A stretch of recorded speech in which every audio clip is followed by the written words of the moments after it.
Hi friends, कैसे हैं आप लोग। आज हम देखने वाले हैं एक हाइड्रोलिक सर्किट। सो इस सर्किट का नाम है या टॉपिक है control of single acting cylinder. अब ये सिंगल एक्टिंग सिलेंडर होता क्या है? सिंगल एक्टिंग सिलेंडर यानी कि उसके पास एक ही पोर्ट होता है जो वहाँ से ऑयल एंटर करता है, ठीक है, और वहीं से एग्जिट करता है।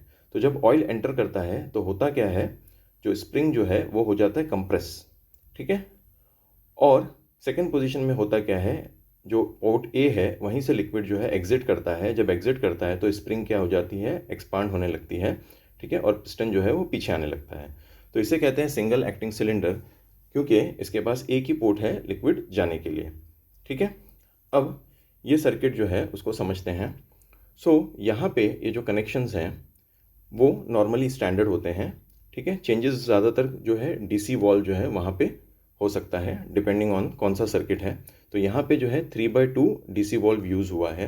3/2 डीसी वॉल्व का मतलब जो है उसके पास 3 पोर्ट्स होते हैं, जैसे आप यहाँ पे देख रहे हैं एक्स, वाई और जेड, ठीक है। और एक्चुअली ये जिस तरह के दो खाने दिख रहे हैं वैसे दो खाने होते नहीं हैं एक्चुअली, ये सिर्फ पोजीशन को दर्शा रहा है। एक पोजीशन में ऐसा होता है कि एक्स जो है वो वाई से कनेक्ट होता है, और जेड जो है, जेड जो पोर्ट है वहाँ पे ना लिक्विड आ रहा है ना लिक्विड जा रहा है। और दूसरे पोजीशन में ऐसा होता है कि वाई और जेड जो पोर्ट है वो कनेक्ट हो जाते हैं, और एक्स से कोई लिक्विड ना आ रहा है ना जा रहा है, ठीक है। जब वाई से जेड लिक्विड जाता है तो वो डायरेक्टली टैंक में जाता है। तो ये टैंक का सिंबल है। ये एक्चुअली सेम टैंक में जा रहा है, लेकिन कन्फ्यूजन नहीं क्रिएट करने के लिए इधर हमने छोटा सा जो सिंबल है ऑयल टैंक का दिखा दिया है, ठीक है। अब ये जो है वो है पंप जो मोटर ड्रिवन है, और ये यूनी डायरेक्शनल पंप है जो ये एरो दिख रहा है, ठीक है। और ये जो सिंबल है ट्रायंगल का, ये जो अगर फील्ड है तो ये हाइड्रोलिक का होता है, अगर ये फील्ड नहीं है तो ये न्यूमेटिक का होता है। तो यहाँ पे फील्ड है तो ये हाइड्रोलिक का जो है पंप का सिंबल है, और यूनी डायरेक्शनल है क्योंकि इसका एक ही डायरेक्शन में वो फ्लो कर रहा है। ये मोटर ड्रिवन पंप है, और वो क्या करता है, जो ऑयल है या लिक्विड जो है उसको टैंक से लेके आता है और आगे जो है वो पहुंचाता है। अब ये प्रेशर रिलीफ वाल्व क्या करता है, अगर सिस्टम में प्रेशर रेज हो जाता है तो सिस्टम को ना अफेक्ट करते हुए, सर्किट को ना अफेक्ट करते हुए लिक्विड को वो वापस ऑयल टैंक में लेके जाने के लिए मदद करता है। तो होता क्या है, ये जो डॉटेड अप लाइन देख रहे हैं ये क्या कर रहा है, वो प्रेशर को सेंस कर रहा है। जब प्रेशर ज़्यादा हो जाता है सेट पॉइंट से तो क्या हो जाता है, ये कनेक्शन मेंटेन हो जाता है। तो ये जो लिक्विड आगे जाने के बजाय इस डायरेक्शन में फ्लो करने लगता है और फिल्टर से होते हुए, ताकि वो जो ऑयल है वो क्लीन हो जाए, और फिर से वो ऑयल टैंक में चला जाता है।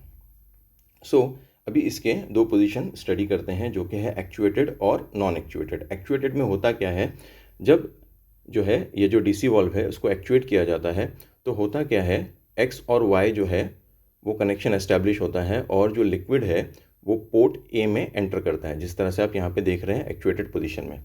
जब ऐसा होता है तो क्या हो रहा है, यहाँ पे जो ऑयल है वो भरता जा रहा है और उसका प्रेशर बढ़ता जा रहा है। तो होता क्या है, पिस्टन जो है वो राइट की तरफ मूव करता है। जब पिस्टन राइट की तरफ मूव करता है तो जो राइट की तरफ स्प्रिंग है सिलेंडर के अंदर वो क्या हो जाती है, कंप्रेस हो जाती है, ठीक है। तो ये है एक्चुएटेड पोजीशन, जहाँ पे एक्स और वाई पोर्ट कनेक्टेड हो गए हैं और लिक्विड जो है या ऑयल जो है वो फ्लो हो रहा है एक्स से वाई और वाई से ए। ए जो है जो कि पोर्ट है सिलेंडर का, ठीक है, जिसकी वजह से लिक्विड भरता जा रहा है, प्रेशर बढ़ता जा रहा है, और जो पिस्टन है वो राइट की तरफ मूव करता जा रहा है, जिसकी वजह से स्प्रिंग जो है वो कंप्रेस होते जा रही है, ठीक है। अब जब नॉन एक्चुएटेड पोजीशन आता है, मतलब यहाँ पे जो डीसी वॉल्व के ऊपर जो हमने एक्चुएशन किया था या प्रेस किया था उसके बटन को, उसको रिलीज़ जब हम करते हैं तो होता क्या है, जो लिक्विड है, ठीक है, वो वापस जाने के कगार पे है। अब उसमें होता क्या है, जो वाई पोर्ट है और जेड पोर्ट है वो कनेक्ट हो जाते हैं, इसका मतलब लिक्विड जाने के लिए एक रास्ता बन जाता है।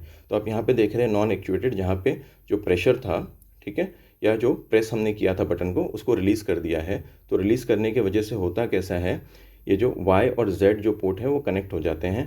तो लिक्विड जो पोर्ट ए से निकल रहा है वो कहाँ से निकलता है, पोर्ट ए से वाई, वाई से जेड, और जेड से वो कहाँ जा रहा है, ऑयल टैंक में वापस जा रहा है, ठीक है। वहाँ पे भी एक फ़िल्टर होगा बट हमने वहाँ पे फ़िल्टर नहीं दिखाया है, सिर्फ सर्किट को सिंप्लीफाई करने के लिए हमने उधर ऑयल टैंक दिखा दी है, ठीक है, नहीं तो वो सेम ऑयल टैंक में जाने वाला है, ठीक है।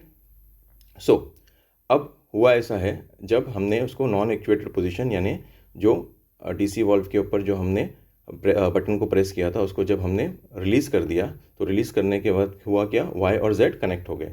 तो जो लिक्विड है या ऑयल है जो यहाँ पे था, एक्यूमुलेटेड था, वो अब क्या हो रहा है, वो वापस आ रहा है ए से वाई में और वाई से जेड में और जेड से वो ऑयल टैंक में जा रहा है। उसकी वजह से क्या हो रहा है, प्रेशर जो है जो लेफ़्ट साइड पे है वो कम होना शुरू हो जाता है, जिसके वजह से पिस्टन जो है वो लेफ़्ट साइड पे आ जाता है। क्यों? क्योंकि स्प्रिंग जो है वो एक्सपांड होना शुरू हो गई है, क्योंकि उसके ऊपर जो लिक्विड ने प्रेशर बनाया था वो अब कम होने लगा है, तो स्प्रिंग एक्सपांड होना शुरू हो गई, जिसकी वजह से पिस्टन लेफ़्ट में मूव करने चालू हो गया है और लिक्विड जो है वो निकलता जा रहा है पोर्ट ए से वाई की तरफ और वाई से जेड की तरफ और जेड से ऑयल टैंक की तरफ। तो आहिस्ते आहिस्ते पूरी तरह से जो स्प्रिंग जो है एक्सपांड हो जाती है और पिस्टन जो है वो लेफ़्ट की तरफ आ जाता है, जो कि है नॉन एक्चुएटेड पोजीशन। तो हमने देखा control of single acting cylinder, जिसके अंदर हमने जो एक्चुएटेड पोजीशन है उसको भी स्टडी किया, जहाँ पे पिस्टन राइट की तरफ मूव करता है, स्प्रिंग को कंप्रेस करता है, और यहाँ पे जो कनेक्शन है वो एक्स से वाई और वाई से ए है। ठीक है, ये डायरेक्शन में है कि लिक्विड सिलेंडर की तरफ जा रहा है। और दूसरा पोजीशन जो नॉन एक्चुएटेड है, जब ये पिस्टन, ये जो डीसी वॉल्व है, वहाँ पे हम क्या करते हैं, बटन को रिलीज़ कर देते हैं, तो वो दूसरे पोजीशन पे आ जाता है जहाँ पे वाई और जेड कनेक्ट हो जाते हैं। तो जो लिक्विड है, ओके, जो सिलेंडर के अंदर है वो निकलना चालू हो जाता है, वो ए से वाई, वाई से जेड और जेड से ऑयल टैंक में। और उसकी वजह से क्या हो जाता है, पिस्टन के ऊपर जो प्रेशर बना था वो कम होने शुरू हो जाता है, जिसकी वजह से स्प्रिंग जो है वो एक्सपांड होना शुरू हो जाती है। तो आहिस्ते आहिस्ते जो है लिक्विड पूरा जो है निकलना शुरू हो जाता है और आहिस्ते आहिस्ते स्प्रिंग जो है पूरी तरह से एक्सपांड होना शुरू हो जाती है, जो कि है non actuated position. So hope आपको ये वीडियो अच्छी तरह से समझ में आया। और भी जो सर्किट्स हैं वो हम उसके वीडियोस बनाएंगे। प्लीज़ लाइक कीजिए, कमेंट कीजिए, शेयर कीजिए, सब्सक्राइब कीजिए। फिर मिलते हैं अगले वीडियो में बहुत ही जल्द। तब तक के लिए गुड बाय।